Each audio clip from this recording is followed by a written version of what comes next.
This is the Mooncast.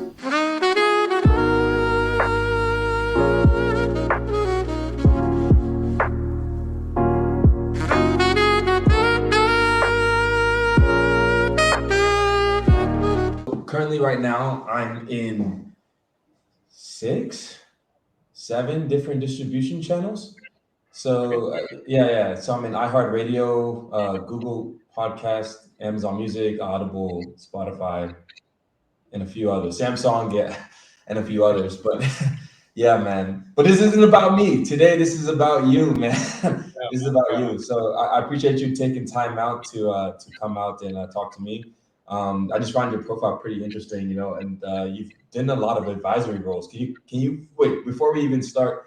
Can you just introduce yourself a little bit? Tell us a little bit about who you are, what you're about, and why you got into the Web3 space. I saw that you were also in PwC as well, doing some stuff.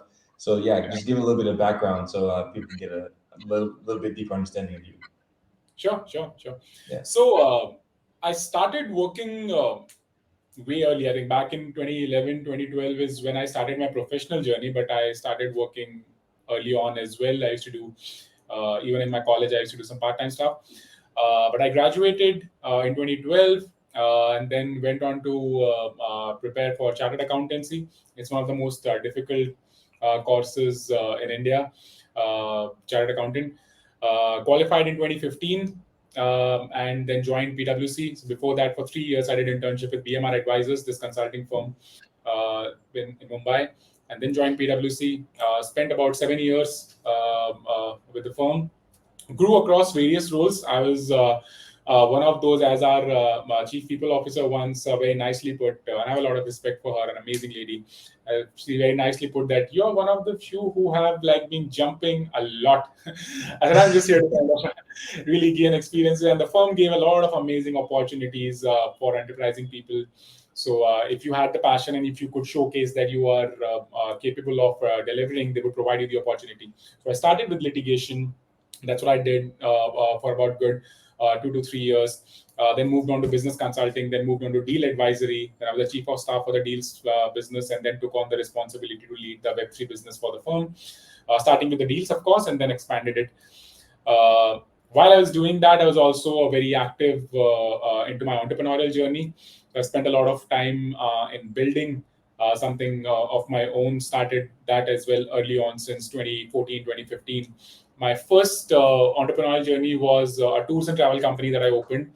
That was a time when Ola and Uber was giving out a lot of premiums for drivers and investors, right?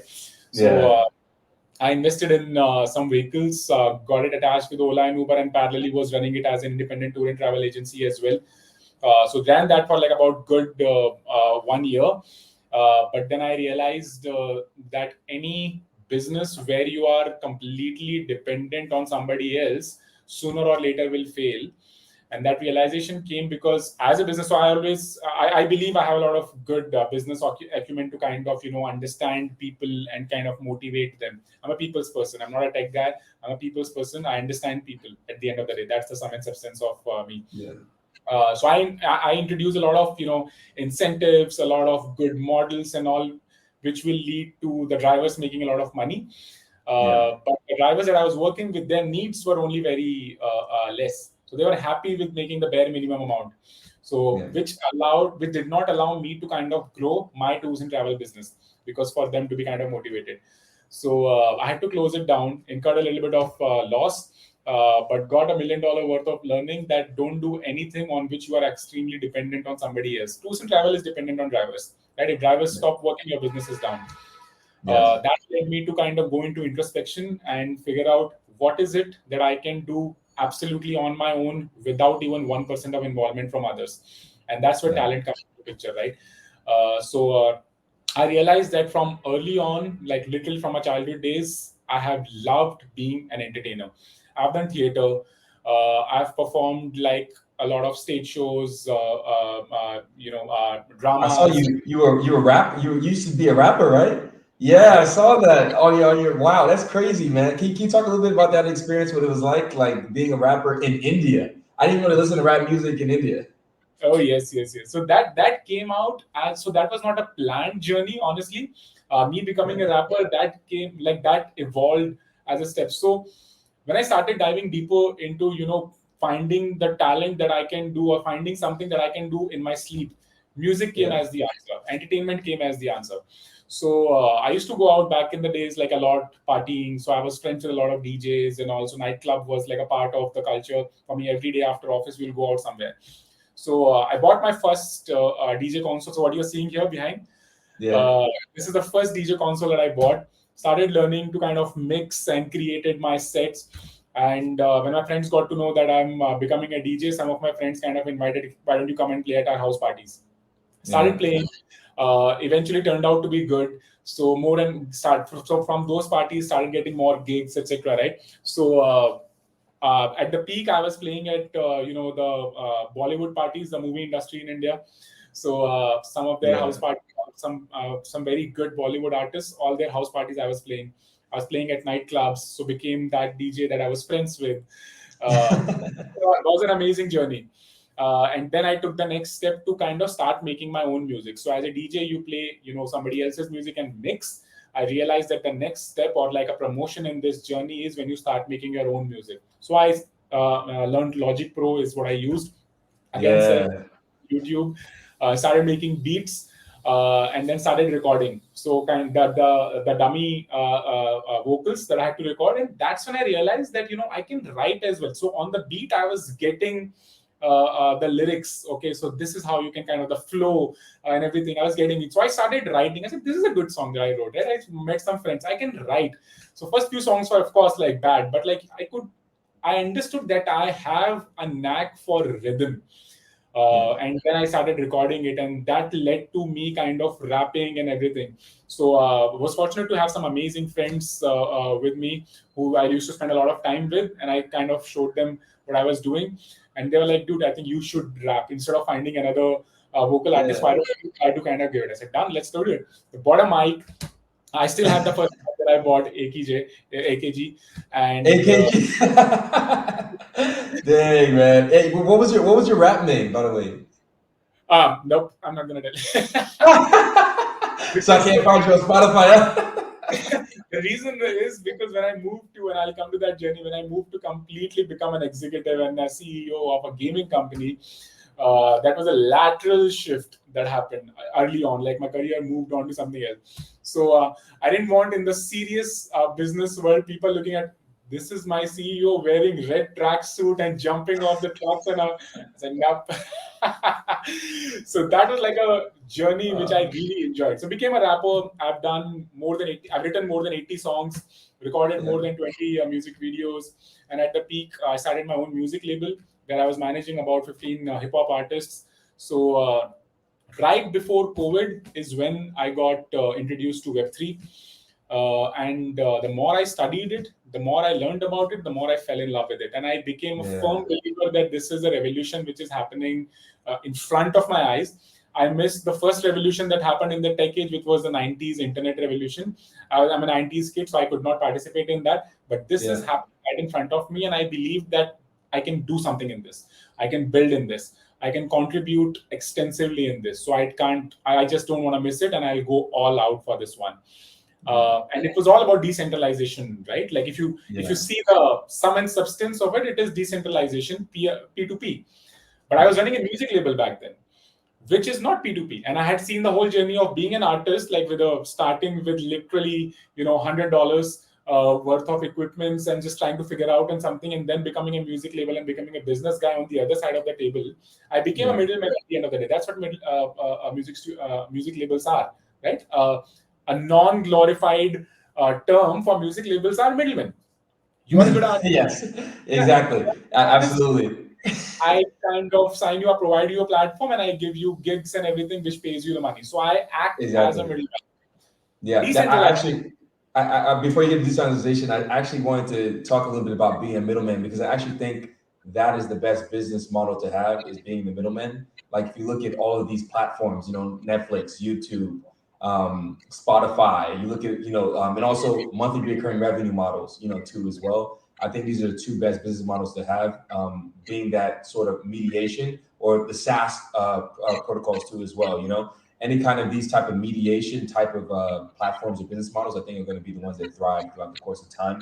And also these, like I said, these monthly recurring revenues. Like I think that's where everyone's is going more subscription based. So, but yeah, you can get back into the decentralization. I just wanted to make that one point. Yeah. Oh no, totally. So the platform side of things, the way I see it is, I don't tag that as a middleman thing, because see, that's exactly what I jumped onto, right? So when I started believing that, what am I doing as a music label? So every artist, if they are making $100, 25 comes to me. That was my model, right? So I'll provide them a platform. I'll find them live shows. The partner that I was working with, he had an extensive network of event business in India, and I had a knack for the artists and the talent on the people side. We worked together. We were 50-50 partners. So I saw that, what are we doing? These are like amazing artists that we are working with. And I was an artist myself, so I could understand the emotions. So I'm just connecting them for the events, for the brands and everything. And for that, I'm taking like 25% cut. What if there is a platform where they don't need they don't need Kapil, but there is a foundational platform on which they can go and get this kind of an exposure themselves? Right? Like, what is Instagram doing? What is Facebook doing? Right? So there are a lot of things that lack on Instagram and Facebook, but if you see, it's like a brilliant platform for independent content creators to kind of get a market and get an audience. Right? That's what I saw as a difference running a music label versus running a platform. And this was like 6-7 months before COVID hit, and we had no idea. So I spoke with my partner. I'm like, I'm feeling a little detached. And if I'm not 1000% in, I would like to kind of move on and like, you can take care of things. And he's like, you're an idiot. We are running so well. And he's a good friend. Even today, we are good friends. We sit down for drinks sometime. He's like an elder brother to me. And he's like, come on, what are you doing? Feels that we can do something better to provide the same kind of exposure to our artists. And I sold my 50% to him and moved on. 6 months later, COVID hit. And event business was the first one to get impacted. Oh God, that guy called me and he's like, did you know?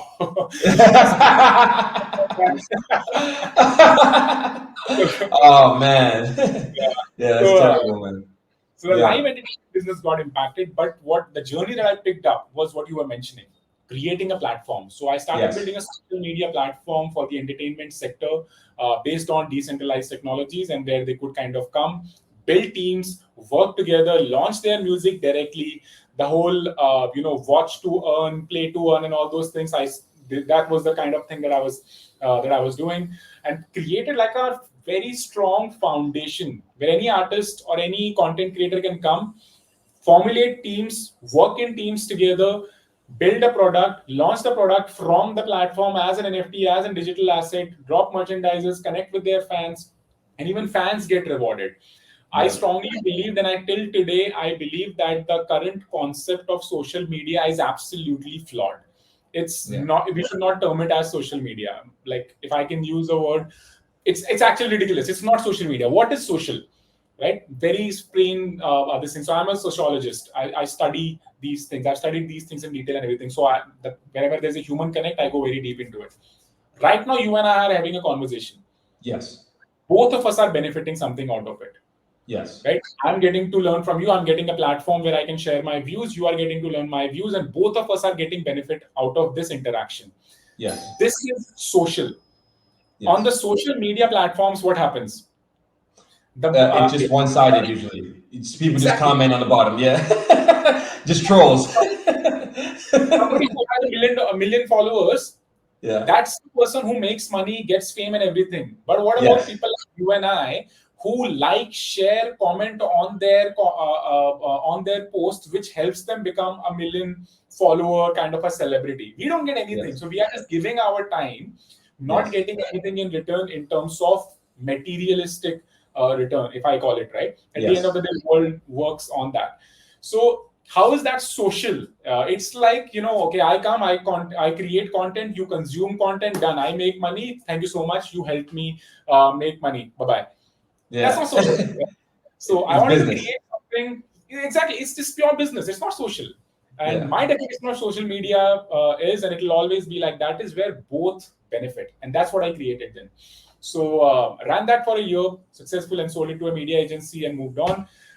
Then took on the responsibility to drive the Web3 business for PwC on the deal side, then expanded into Metaverse, gaming, and then beginning of this year is when I joined Metastudios as their CEO and laid the entire foundation from the first business to everything. We became the fastest growing startup in the Indian immersive experience space, became the Metaverse Startup of the Year, expanded globally, did some very interesting partnerships across the globe, whether it is Middle East, Europe, USA. We expanded everywhere. We built partnerships everywhere, and it's been a fantastic ride. And for me individually, I've been traveling all over the world to have the opportunity to express my opinion on global stages, events like Entrepreneur, AIBC, Sigma, BTrip, everywhere.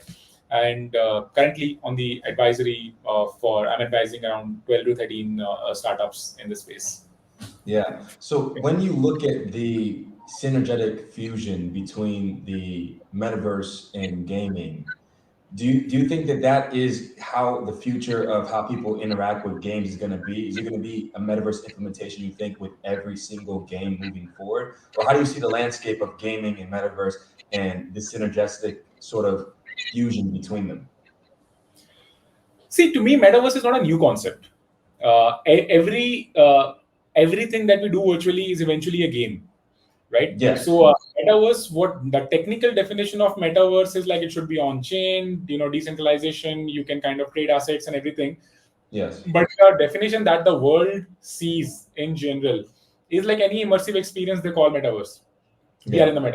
I've literally worked with a lot of people, and I was fortunate to be a part of the journey from day one when people were asking what is metaverse, to the day when people were like, okay, we understand metaverse, we don't want to be a part of it, or we want to be a part of it if there is a ROI for us. So I've covered that entire journey. The way that in general the industry understands metaverse is like an immersive digital experience where multiple people can come together and interact with each other and kind of benefit in some ways or the other. That's how in general the industry understands it. And the technical me, well, initially when I started, we used to be like, no, that's not the only metaverse. Metaverse is like on chain, this, that, this, that. And they were like, shut up. We don't care. We don't care.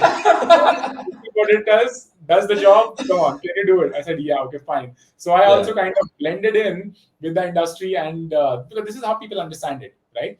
And eventually anything you build should be the way people understand it, should be the way people benefit from it. Yes. So the way I've started seeing it is any virtual experience, if you create, is a game at the end of the day, right? Yeah. So it may be a very small game, it may be a big game, it may be it may involve a lot of gamification experiences, it may just involve some bit of interaction. It could just vary drastically, but the way I see it is everything virtually that happens at the end of the day is a game only, right? Even if you call it a shopping experience, right? We have brands coming online and kind of wanting to shop. What is it? A user comes in, walks up, explores, asks questions, try to buy something, does a transaction. That's the same thing we have been doing since age memorial in games as well, right? So that imagine like a larger game has been broken down into hundreds of pieces, picked up a piece and thrown individually, and we are calling it a metaverse. Right? Yeah. Which is good. So I'm a proponent. I'm a pro metaverse immersive experience guy. I'm just saying that there came a phase in between last year and the beginning of this year when people started complicating it a lot. And that's what I don't advocate. I'm a believer that it should be simple, right? Because actually at the end of the day, it's a very simple concept which can benefit a lot of people if they understand it, perceive it, and execute it in a simplified manner. Not trying to complicate a lot and say that we are bringing in a lot of technologies, doing this, doing that. No, you're creating an experience. Right? That experience is an extension of your physical operations or your physical activities.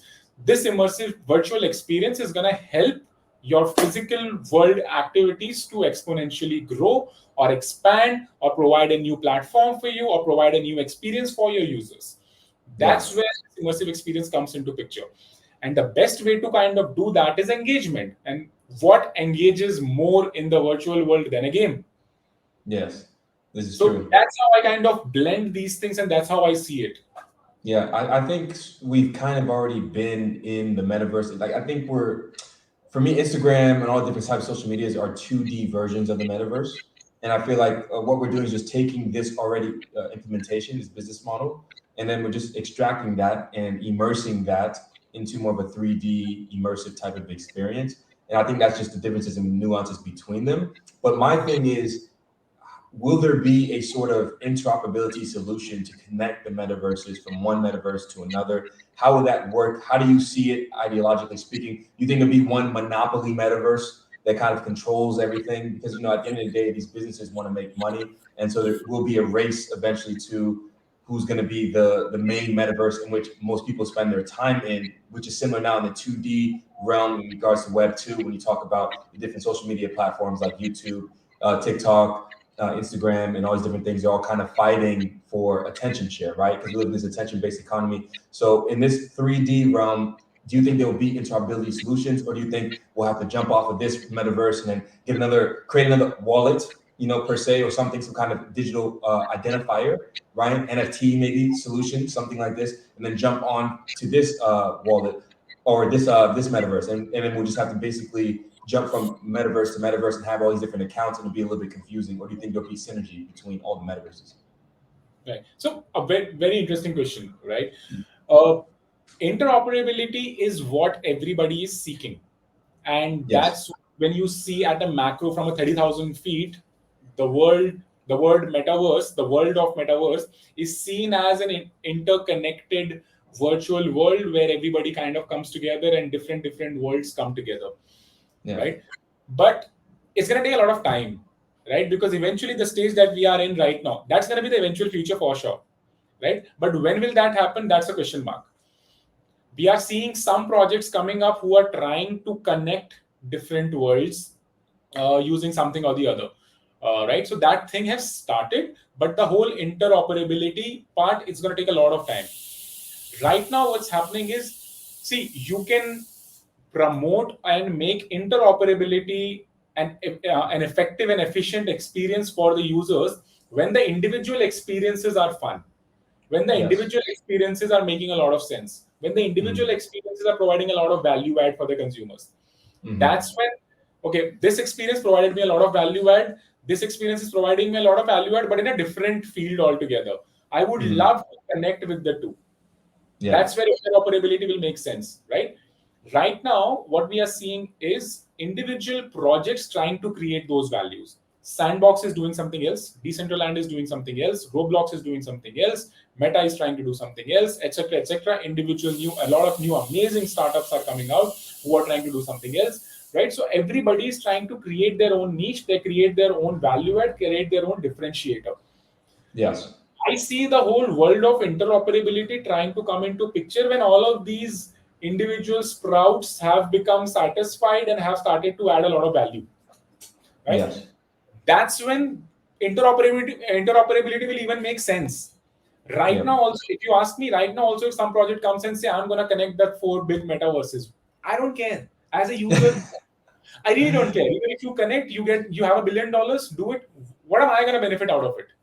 Exactly. I'm saying at this stage, right? Because when users, the most successful one is kind of right now Roblox, and then comes Sandbox, right? They both are providing different kind of experiences altogether, right? Even if you connect Roblox and Sandbox, what will come out of it at this stage? Well, I was assuming that the user bases, you could then potentially extract more users from one metaverse to another metaverse. It's similar right now to what's going on if you look at the payment solutions, right? So so this is my theory with Bitcoin, right? For instance, Bitcoin is serving as sort of that interoperability solution for the payment solutions. Let me give you an example, right? So I have a Cash App account, you have a PayPal account. I cannot send you money from my Cash App account to your PayPal account. You must also have a PayPal account, or I must have a PayPal account, or you must have a Cash App account for us to be able to send funds and value and transfer it between each other. But if we both adopt the Bitcoin network, it then serves as the intermediary solution. And that way I just send you Bitcoin. And it doesn't matter if you have a Cash App account, PayPal account, Venmo account, any kind of account, as long as you have the underlying technology of Bitcoin being adopted. Now, in regards to the metaverse, right, implementation, right, I think the issue is that For instance, you have you build up a character, right? And you spend all this time in this metaverse, and you want to maybe transfer that character to another metaverse, and play with the same levels and same statistics. You wouldn't be able to do that unless they have some sort of. I know there's some companies like Altera, they're making these smart NFT solutions, so you can change the metadata, but it's still not interoperability and it's still very early. So I think interoperability is very important, because imagine you spend all this time in this game, instead of you having to jump to a new game to then level up that character all the way from scratch. Your character can just jump from one metaverse to another metaverse. And I think this would be a sort of strategic advantage, especially if you're going to create these sort of digital economies into these metaverses. And so people can start, for instance, promoting their e-commerce store. Like, say, for instance, you can buy digital land in an area where there's a high traffic area of people running through this metaverse. Then you could rent out the land to sponsors, because you could showcase that there's X amount of people running through this metaverse. Or you could promote your own e-commerce on this land in the digital space too as well. And that could serve as an added value, added benefit for you. But I don't know what you think about this in regards to interoperability and why I think it's so important in the long term, but yeah. Yeah, no, so I'm totally with you. When I say interoperability, it's the future, right? That's what the whole ecosystem is driving towards. The point that I'm trying to make is, so I'm a believer, I'm optimist, and I believe that the whole the larger goal will be achieved when all these things come into picture. My point is, it's going to take a lot of time to reach there, because right now we are trying to add a lot of value on individual basis as well, right? So for example, if you take a gaming example, right? I'm a big Battlefield fan. Like, I literally would play it for hours and hours and hours, right? So I achieve a certain level. After that, what happens? Nothing. I gave that game, but I didn't get anything. But if it is interoperable, I can kind of rent my assets. I can sell my assets. I can sell my rank. I can rent my rank. Or if I move to, let's say, hypothetically, Call of Duty, I don't have to start as a private again. I can at least start as a captain, because I have had some bit of experience and all those things, right? So this is, in a very simple sense, this is interoperability, right? My experience, my value add in one environment can translate into the other. And my investment of time allows me to kind of trade some assets and make some money out of it as well. So that's when the gamers will stop getting scolded from their parents to play games, because they'll eventually start making some money, right? Yes. But it is absolutely the way it should be. Let's put it this way. That's how it should be. That's ideal. And that's why Web3 is like literally skyrocketing like anything, right? Because this is the promise that Web3 holds, can deliver. No other technology can deliver it. Web3 can deliver it. My point is, it's going to take some time. Let's continue with the same example, Battlefield and Call of Duty, right? For my time investment, my rank and my assets to become interoperable, Battlefield and Call of Duty have to come together, right? First of all. Yes. At that level. What we are seeing in the Web3 world is a lot of Battlefield and Call of Duty projects coming up. Yes. So what they are trying to do is trying to make their project more interesting and more appealing and everything. And when they are able to gain such a large user base, that is when interoperability will become more appealing as well. So I'm a big proponent that it should happen and it will happen. My only point is, I see that happening, that there will be some bit of time that it will take to reach that kind of flexibility and that kind of success that we are talking about, where, in one game I bought a gun and I can use it in some other game. It's going to take some time, but yes, it will happen and it should happen. That's what I'm saying. How far do you think we are from more mass adoption being able to take place? I think there's issues, in my opinion, in regards to the onboarding process to get more users, and it's sort of slowing down the process within the crypto space, because there's a little bit of a technical know-how of how to properly set up a wallet in a safe manner, keep it secure, understanding seed phrases, understanding two-factor authentication, understanding hardware wallets, if you need to do the hardware wallet, understanding malware, understanding phishing. I think there's a barrier of entry in regards to the technical know-how, understanding even how to just transfer value from a centralized authority to a decentralized sort of situation. I think that this is probably the biggest issue that I see currently in the Web3 space. But how long do you think, if you had to do a projection of what you think it would take for us to get to that point of, okay, we've reached a certain level of mass adoption, or we can call it the mass adoption era? When do you think that would be? 5 years from now, 10 years from now, or when? So I'll break it down in two baskets, right? Number one is on the go-to-market strategies that a lot of Web3 projects are taking. Let's stick to gaming right now because that translates on this thing, right? Because initially when Web3 gaming started, a lot of people were like, "This is going to be the lever for Web3 adoption." So let's take gaming for example. So the adoption on that bit, and second, the technical know-how bit. Adoption on gaming bit. There's one problem that I see in most of the projects right now is when they are designing their go-to-market strategy, they are targeting Web3 Yes. gamers. Why? Yes. Your Yes. target should be normal Web2 gamers and their transition to Web3. How many people are doing Web3 gaming right now? Very few. How many people are doing Web2 gaming? The entire world. So the entire go-to-market strategy should be, how do I bring these Web2 gamers into my Web3 universe? And when will that happen? And that's what brings me to the second basket of technical know-how. When will that happen? When these Web2 gamers won't even realize that they are being transitioned. They don't care. As a gamer, I don't care about a lot of technical stuff. No, I switch on and want to play a game to have fun. Yes. And my selling point for switching to a Web3 game would be if I make money at the end of the day. Very simply, right? This, that, NFT, this, that, everything. Let's put everything aside. If I'm making money at the end of the day, fine. That's what my appeal is for the Web3 game. Now, if you bring in a lot of, protocol, nodes, blockchain, this, that, wallet, trigger, different user interface, I'll be like, fine. I'm going to stick to my PlayStation. When you guys figure your stuff out and make it simple for me, that's when I'll make the transition. Yeah. Right? So that's the gap that I see. And many people who are building in this space forget that tech is just an enabler. Tech is very important. Tech is the key for building something, but it's an enabler. Who's building the tech? Humans. Who's going to use it? Humans. If you're talking about games, who are going to be the ultimate users? Your players, your humans. Do they care about what's the kind of tech you're using? I am, like I said, I'm a hardcore Battlefield player. I don't even know what they do, how they do, what kind of tech they use, because I don't care. Yeah. I have fun when I play Battlefield, and that is why I'm giving hours and hours to that game, and I play it, enjoy, and I shut it down when I don't want to. Now, if Battlefield comes out, do you know, this is the kind of wallet we have been using. If you can spend 15 minutes to understand these notes, I'm like, I don't have that time. I have a long working day. When I get done with my day, I just want to chill and play a game. That's it. That's how majority of the gamers are. So even Web3. So this is the same thing that I advise to all the companies that I work very closely with as an advisor. Think like a gamer. Don't think like a revolutionary in the Web3 space. I'm gonna come out with the most intense wallet ever. You just have to do these 2 clicks and you are gonna log in and then jump this. No. Simplify it. Simplify it. Use strong tech. I have the utmost respect for tech, but see the tech as an enabler to bring in more and more users, right? Simplify it. Have a powerful tech, but simplify it for the ultimate users to come on board. If you're able to do that, that is when the Web 2 world will start transitioning to the Web 3 side of things with a smooth effect. Yeah. That's what we have to do. Which is glitchy is always going to take a lot of time, right?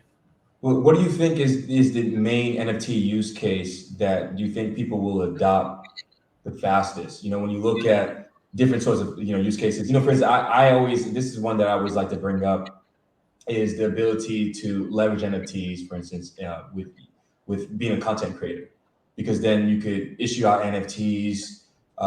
And you could do maybe a rev share model where people who hold NFTs are getting 10% of your revenue as a creator, but as a reciprocating effect, they're more incentivized to now share, comment your content, to push your content more. And so you both kind of win-win in this type of situation where you can leverage NFT, and also you have access then to global liquidity. It's easier to just mint NFT on a blockchain, and then anyone can buy ETH or a Cardano or something, but not everyone can buy a USD or any kind of exotic currency that's out there, like Egyptian pound or something like that. So I don't know what you think in your head potentially would be the main NFT use case that would really start to onboard millions and millions of users.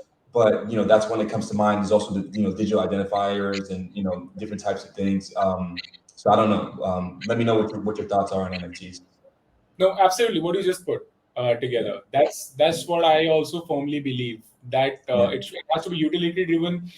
People should have good incentives to kind of look at investing. What are they going to get? We are seeing, like, in the entertainment industry, there are some projects. There's a very interesting project out of India called Metasky. They are helping brands and artists to identify their top 5%. They have some tools to kind of do that, and then incentivize them using NFT. If you hold an NFT, you get discounts on merchandises, you get to meet and greet the artists, and likewise, right? And then soul-bounded NFTs are coming into picture as well. If you hold an NFT, you get access to something, and etc. You keep growing as well. So these are like literally utility driven, and this provides value a lot. And in the content space is where I think it's gonna, like, like there's gonna be rocket launch run in content space as the biggest adopter to start on. And the rest, everything will kind of follow in the gaming business as well at the end of the day, right? As an NFT is what the example that we spoke about, that I'm playing, I own an asset, and I can trade it as an NFT. But again, the foundation is its utility, right? So I'm totally with you. Like, word to word, that's what exactly even I see as the biggest use case for technology. Yeah, for sure. And also, when you look at AI, because it's such a disruptive technology, and I'm just looking at all the different verticals that are going to be affected and that can be automated leveraging AI.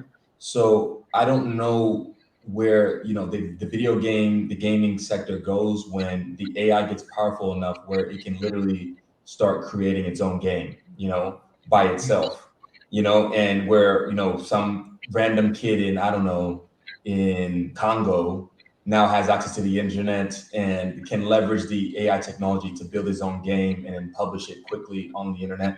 So my question to you is, how do you see the AI technology within the next 3 to 5 years disrupting the metaverse space, the blockchain space, in terms of automation and the increase of being able, because you also in blockchain, you got to look at it too. It's very easy to fork code, because everything is open source, right? And so it's going to get easier, one, because it's easy to fork the code in Web3 space, and two, because of the added value of artificial intelligence. So you don't need a large scale team. It scales the labor for you, it scales the intellect for you, right? And so you can leverage that even more, and it will become more and more a useful tool within the next 3 to 5 years as the training modules get more scaled out and more optimized. So I don't know where you see the landscape of AI and how it plays into this landscape of everything. I'm a big believer in AI. To substantiate that, in my company, I hired an AI manager, and his job description was the most, or had the worst job description anybody can ever have. Everything, man. He asked me, what am I supposed to do? I said, question each and everything. He's a smart guy, a young guy who's done some good work in AI space, and not somebody who's too experienced. I particularly wanted that kind of a guy who's young, dynamic, has some bit of experience to kind of bring in a lot of change and a lot of hunger to question everything. That's the kind of guy I was looking for, and I found it. Got him on board, and his job description literally was question everything that we are doing in the company. Everything. I poke your nose everywhere. Okay, why are we doing it this way? It's taking a lot of time. Can be automated. What can we automate? What can be kind of how we can use some bit of technology to fast track our process, from designing slides to designing content to designing art to modifying levels, everything. Yeah. Right. So that was his job description, and I hired him, and I was like, question everything. If people like you, I'm sorry, but you're fired. If people hate you, you're gonna get a raise, because then you are poking this thing, right? It took a lot of. It was a very hard call that I took, because like I had to kind of convince the people on ground, the team as well, that hey, this guy is gonna be poking his nose everywhere, so please kind of be supportive and all those things. Because when you're bringing, and I strongly believe change is never easy, change is never smooth. It's a fact, right? So most of the people will be reluctant to accept changes, because people are like, I've been doing it for 10 years. This is how I've been doing. I know my stuff. Fine, I respect you, but world is changing. Understand what you have been doing for 10 years. How can you leverage that experience and use something which allows you to do the next 10 years worth of job much faster? I'm a consultant. I have like literally spent hours and hours and days and weeks in research work. Literally Yes. from pulling out books and reading case laws and judgments and finding the perfect line that I can use in my court hearings. I've done that myself. Now with tools like ChatGPT, all I have to do is upload a PDF, interact with it, find the answer. So what I was doing in 5 hours, I can do it in 5 minutes. Mm-hmm. Right? That's what AI provides. AI provides you a lot of power. AI is your best assistant that you can literally have, right? Yes. The starting point is becoming a believer, believing Yes. that it can add value and not expecting it to overnight become like the best game developer that you will hire. No, it's not going to replace a lot of talent or a lot of people out there. No, AI is going to become an assistant for everybody. And that's what we did. Yes. Even like if I use the example in my company myself, I had this guy with the most open job description I think anybody can have.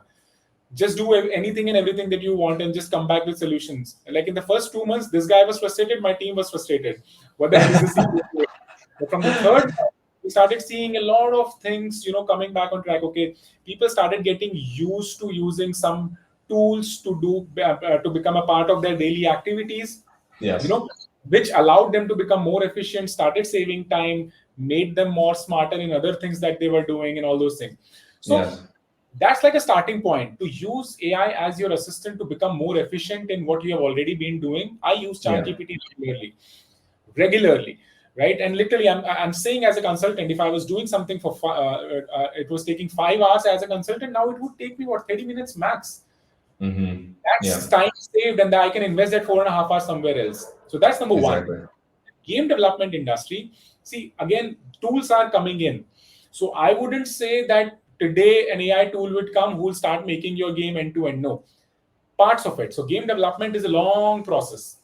A lot of pillars, a lot of verticals are involved. A lot of people get involved with different skill sets and everything.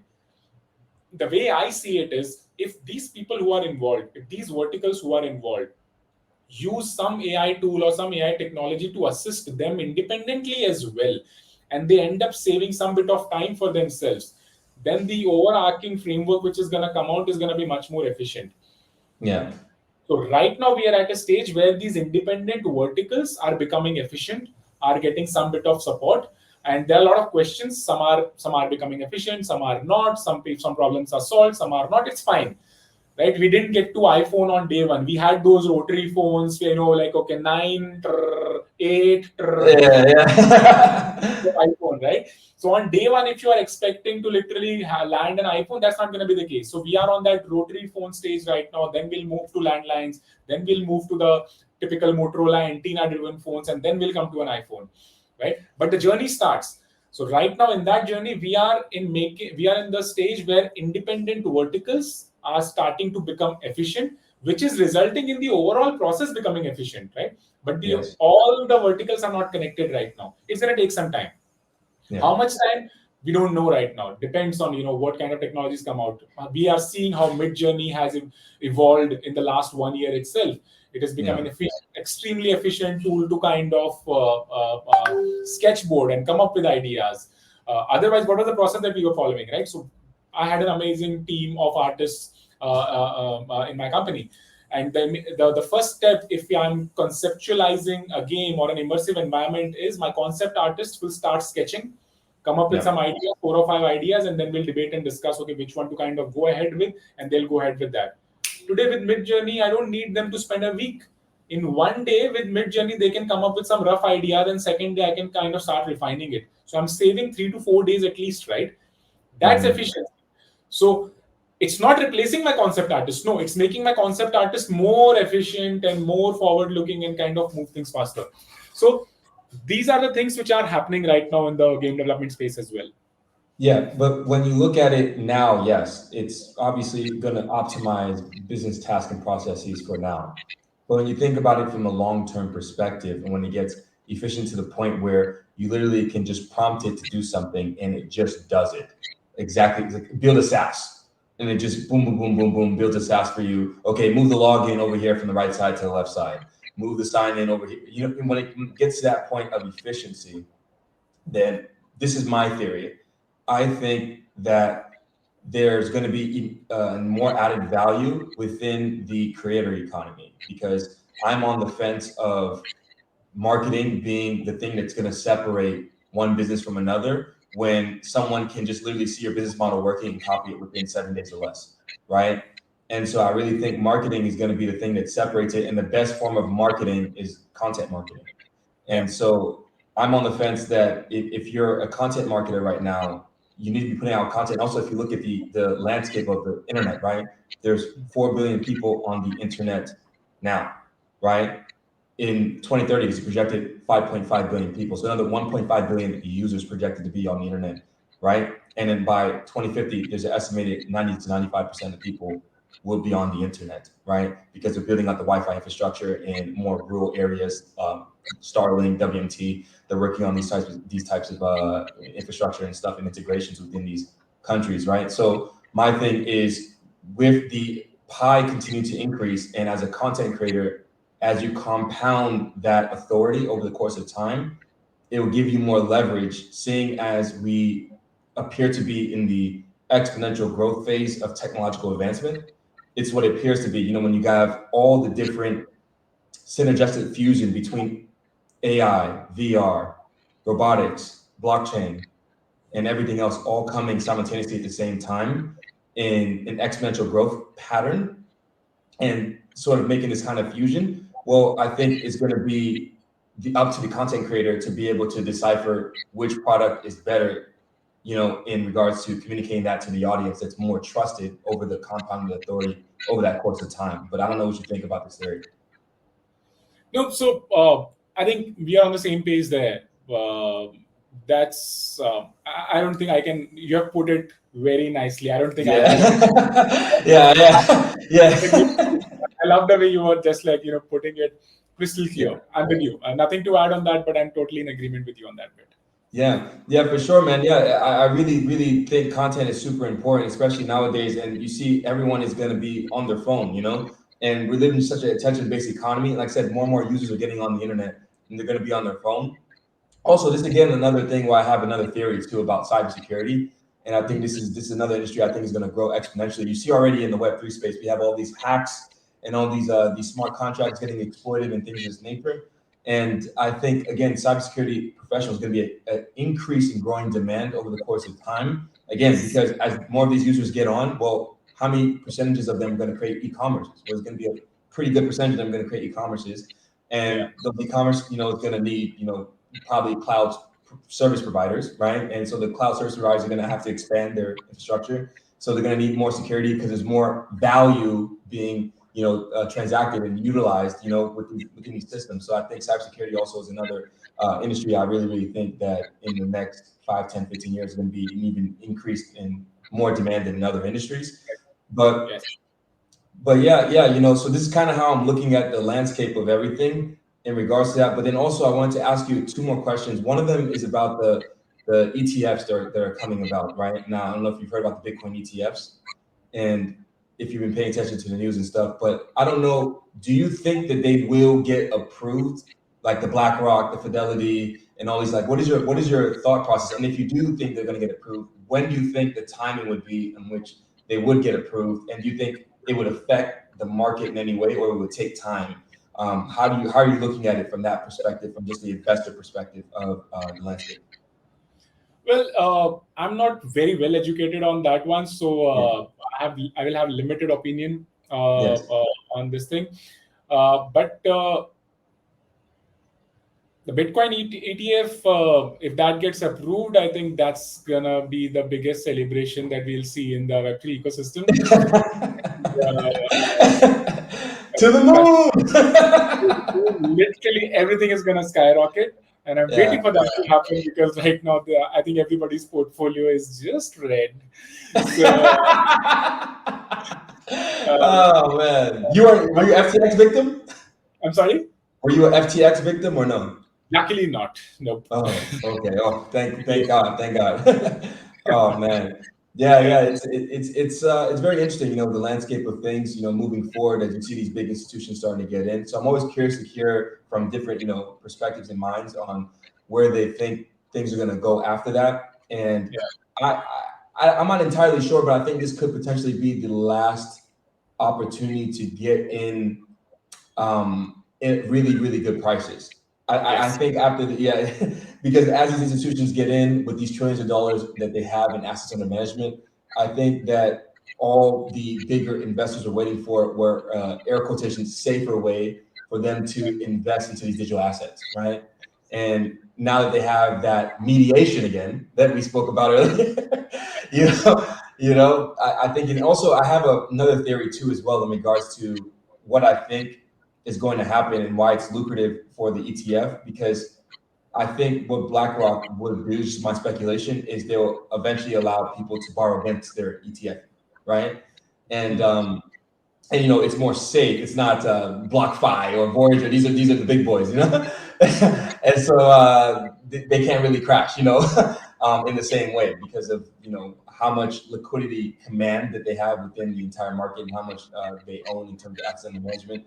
So I think it's a little bit safer for investors to want to do that, to borrow against their BTC and stuff like this. And I do speculate that if the Bitcoin ETF does get approved, there will be an ETH ETF, and there's going to be a flood of ETH ETFs. And if that does get approved, also in the combination with, this is another theory that I have too as well. If you look at the XRP case, right, where it was said to be not a security, but now the SEC is trying to fight it. But if that decision holds, this is my theory, right? So I have a couple of theories. I know. It's pretty. Just hear me out, okay? So XRP being a security means that for entrepreneurs, why would I go through the legal process of trying to go IPO through the stock market, spend all these fees, waste all this time, when I can just go ICO, not have to deal with the SEC? And I think, and also it's easier to fundraise. I got access to global liquidity. Yes. I can leverage the tokenization models more than I could with the stock market, right? And so I think that you could see an influx of entrepreneurs starting to shift in their thought process. And actually, this brings me into Twitter, right? Because I actually have an interesting theory where I think, because if you look at Twitter, what they've done in the last 12 months, well, Elon bought the place, right? So Elon bought Twitter. And then what happened after he bought it? He rebranded. Then he went and got a license, right? Crypto license, and then he open sourced the code, and then now he's building a wallet. And now he's making a digital service payment mechanism, right? Integrating it into the back end of Twitter, right? So all of this leads me to believe that Twitter would potentially be the first in line to maybe create some kind of hybrid where they IPO in the stock market, but they're also ICO as well. Like, I think they would launch their own token to just maybe experimental, see how it works, see if it's better, and then potentially maybe just transfer everything into the Web3 space. But this is just my speculation, but I'm just looking at everything that's going on, and I'm seeing a lot of these companies now starting to realize how lucrative the financial market is. If you look at Apple now, what did they do? They increased the high yield savings account, right? Or they got a high yield savings account out of nowhere. They had Apple Pay before that. And then they got a high yield savings account now, so people can actually put their money into Apple and get a 4% yield, right? And now they're integrating the ability to trade stocks. So I'm starting to see all these different tech companies starting to turn into finance companies one way or another. So it's just very interesting. I'm just looking out in this space, but I don't know if you have anything to add on that. But this is just my crazy theory of how I see things going in the future of these Web2 companies potentially luring into the Web3 space slowly, I think not just podcasts. I would love to spend more time with you separately as well. I love your theories. I think the way you are evaluating the spaces, that's pretty interesting. That's very interesting, Evan. Yeah.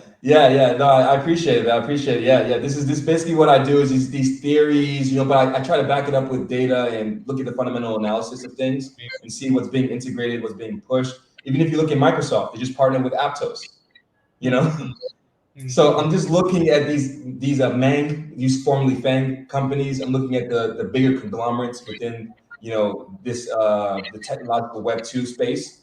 And I see them starting to slowly but surely, Amazon launched the NFT marketplace. I see them slowly but surely starting to creep into Web3. Nike, where they have the NFT integration too that they're working on too as well. So all these companies, they're starting to slowly but surely getting into the Web3 space. So it's just interesting. I find it extremely fascinating, man. But Kapil, man, I really appreciate you so much for coming on, man. We got to do this again. This is so much fun. Where can people find you on the internet, man? Yeah, thank you so much for having me. It was an absolute pleasure interacting with you, and I love your theories. I want to reestablish that fact. I love your theories, the way you are connecting the dots, and seeing the space evolving. I really enjoyed interacting with you. Thank you for Yeah. having me. No, thank you, man. Thank you. Where can people find you on the internet, man? I'm very active on LinkedIn. Kapil Dhiman is my handle. Twitter, I'm not much active so far. I'm starting to get active there on Twitter. But yeah, LinkedIn is where I'm literally 24/7 active. Okay, perfect, perfect, man. I'll leave a link down below in the description, man. This concludes this episode of the Mooncast, man, and peace.